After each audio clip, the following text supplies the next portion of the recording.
एक और क्वेश्चन देखिएगा जिसमें हम एक मैथमेटिकल फॉर्मूले का यूज करेंगे।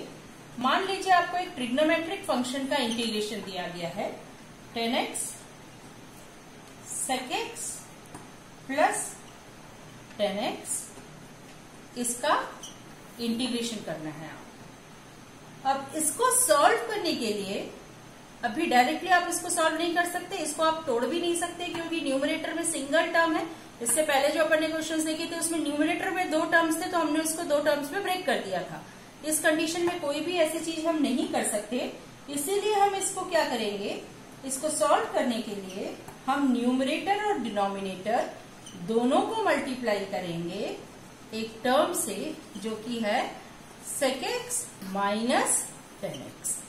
डिनोमिनेटर में ऑलरेडी आपके पास था sec x प्लस 10x। अब आपने इसको मल्टीप्लाई किससे कर दिया, sec x माइनस 10x से।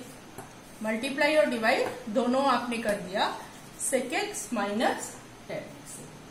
अब इस स्टेज में जो मैथमेटिकल फॉर्मूला आप यूज कर सकते हैं वो है a plus b into a minus b is equal to a square minus b square. यहां पर a की वैल्यू है sec x और b की वैल्यू है 10x। डिनोमिनेटर में ये फॉर्मूला अप्लाई होगा और ये क्वेश्चन जो आपका था ये चेंज हो जाएगा।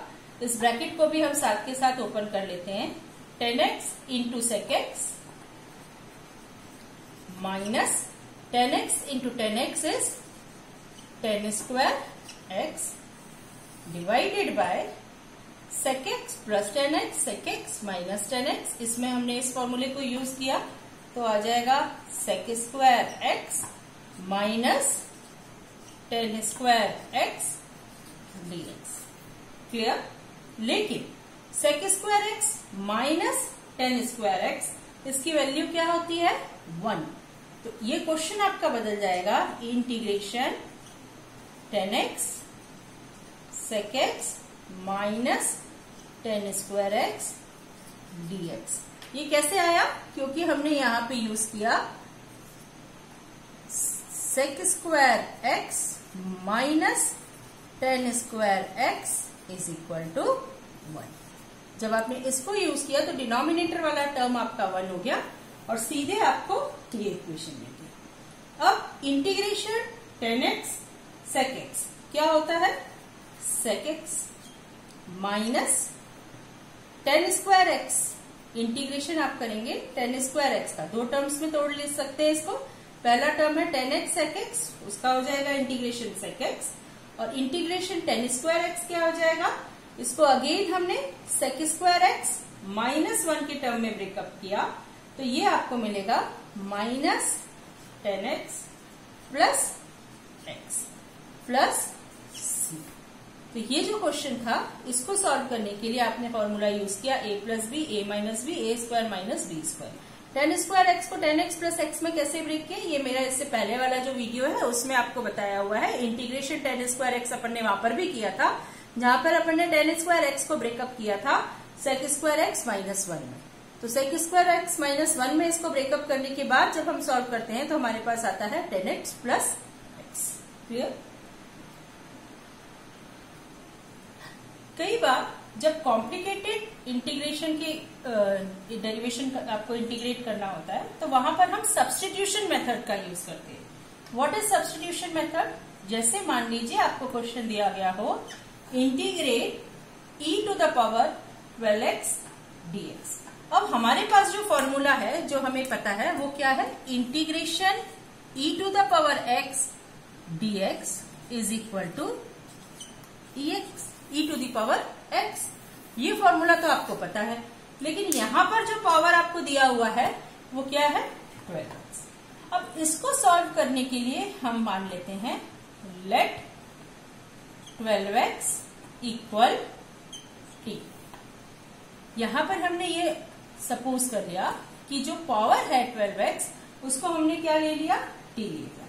अब जब हम इस पावर को डिफरेंशिएट करेंगे विथ रिस्पेक्ट टू x तो क्या आपको मिलेगा dx, क्योंकि 12 कांस्टेंट था तो 12 बाहर चला गया था, dx dt अपॉन 12। तो आपको डिफ्रेंशिएट करके क्या मिला, dx is equal to dt upon 12।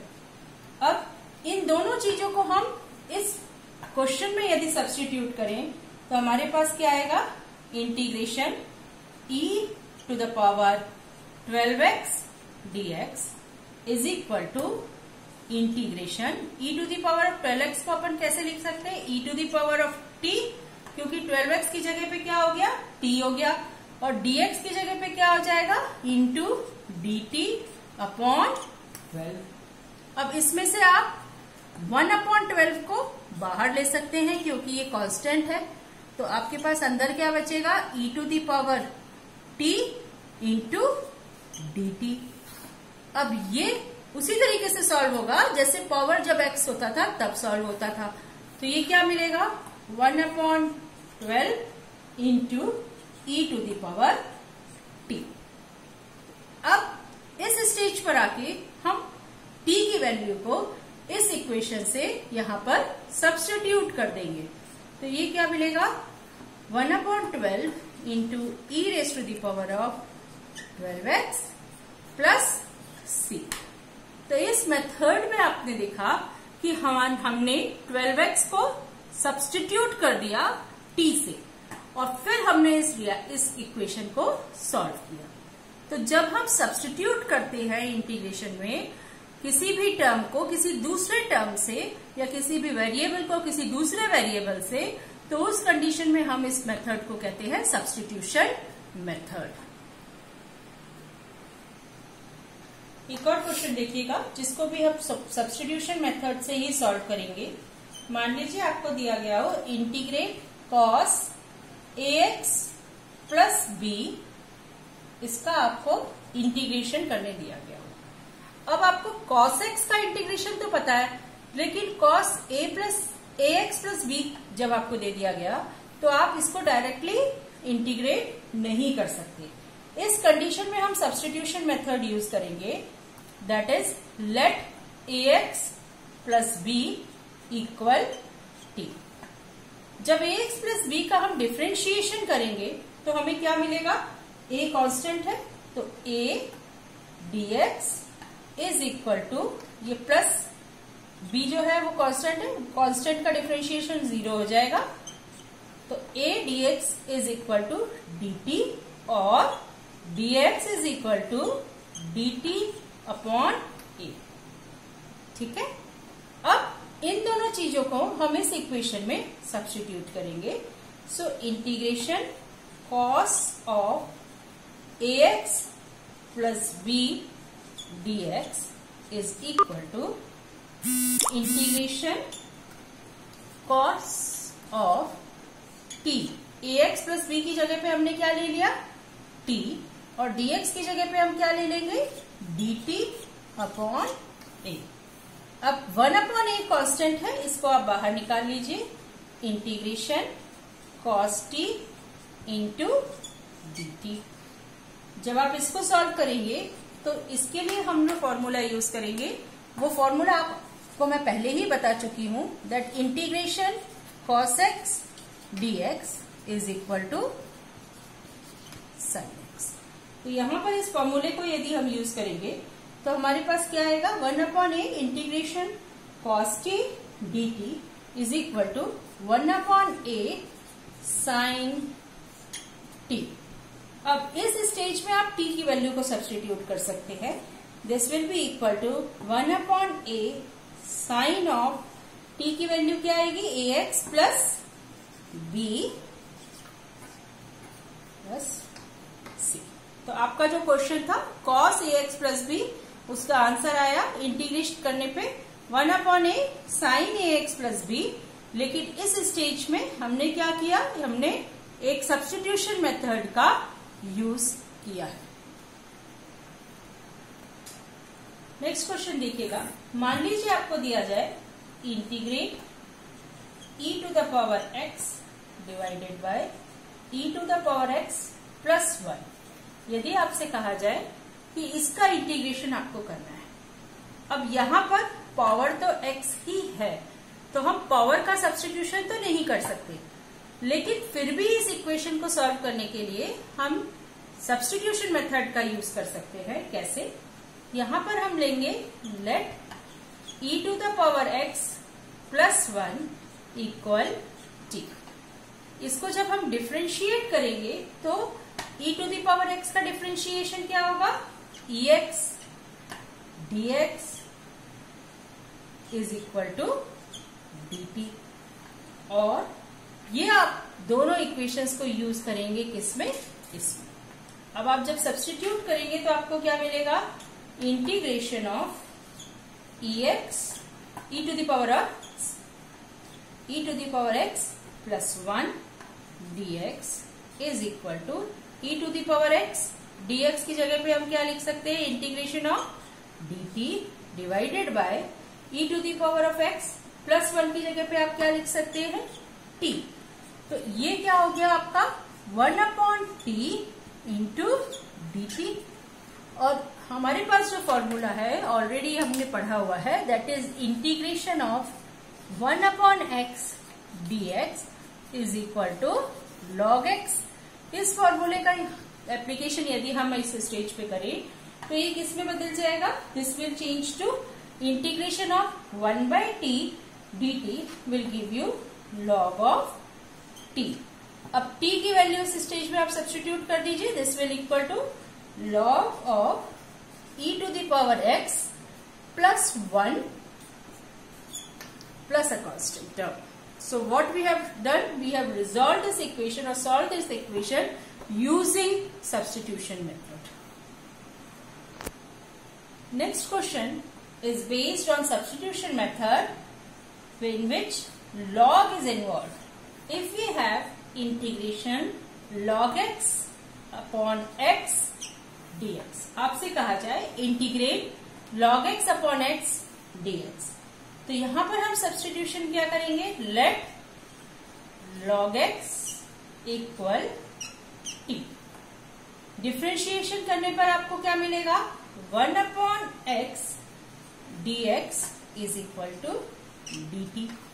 अब इन दोनों को सब्स्टिट्यूट करेंगे हम यहां पर, तो आपको क्या मिलेगा? Integration log x upon x dx is equal to integration log x की जगह पे हम क्या लिख सकते हैं? t एंड 1/x dx इसकी जगह पे आप क्या लिख सकते हैं? dt। तो integration t dt, integration t dt इसको हम सॉल्व करेंगे किस तरीके से? इसके लिए हम फॉर्मूला यूज करेंगे integration x to the power of n dx is equal to x to the power of n plus 1 divided by n plus 1। तो इस फॉर्मूले को यदि हम यूज करें तो यहां पर क्या हो जाएगी? इसकी वैल्यू, यहां पर पावर क्या है? n की वैल्यू क्या है? 1।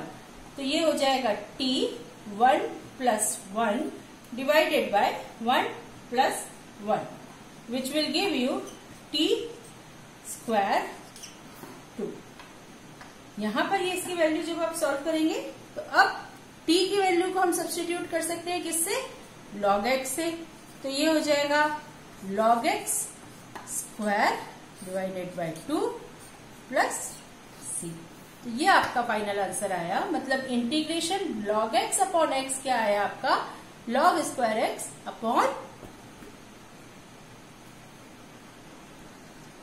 कई बार सिंपल जो इक्वेशंस हैं जिसमें ना तो एक्सपोनेंट टर्म है ना लॉग का टर्म है, उसमें भी हम सब्स्टिट्यूशन मेथड को यूज करते हैं। जैसे यदि आपको दिया गया हो integrate 2x plus 3 divided by x square plus 3x plus 2, इसका इंटीग्रेशन यदि आपको करने कहा जाए तो आप इसको कैसे सॉल्व करेंगे? यहां पर हम सब्स्टिट्यूशन मेथड यूज करते हैं, that let x square plus 3x plus 2 equal t।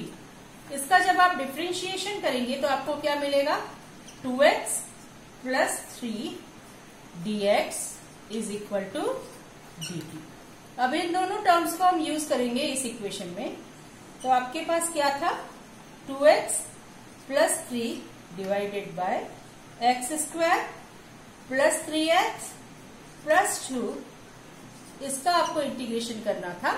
Substitution करेंगे यहाँ पर हम इंटीग्रेट 2x प्लस 3 की जगह पे आप क्या लिख सकते हैं, 2x प्लस 3 dx की जगह पे हम लिख सकते हैं dt, और x square plus 3x plus 2 की जगह पे हम क्या लिख सकते हैं t, which is equal to integration 1/t into dt।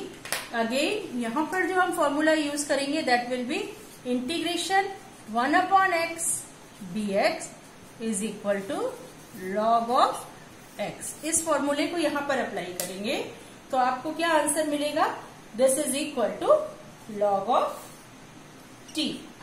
t की वैल्यू यहां से आप सब्स्टिट्यूट कर सकते हैं, which will be equal to log of x square plus 3x plus 2।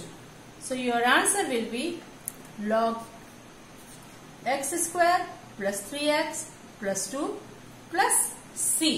This is the answer for the integration of 2x plus 3x square plus 3x plus 2 dx. So these were the equations in which we have used substitution method. अभी इस पूरे lectures की series में मैंने आपको integration को explain किया, starting from the simple formulas to the trigonometric formulas to the application of mathematical equations and to the application of substitution method. यदि आपको ये समझने में आसानी हुई हो और आपको लगा हो कि इससे आपको फायदा हुआ है, so please subscribe my channel and also like it.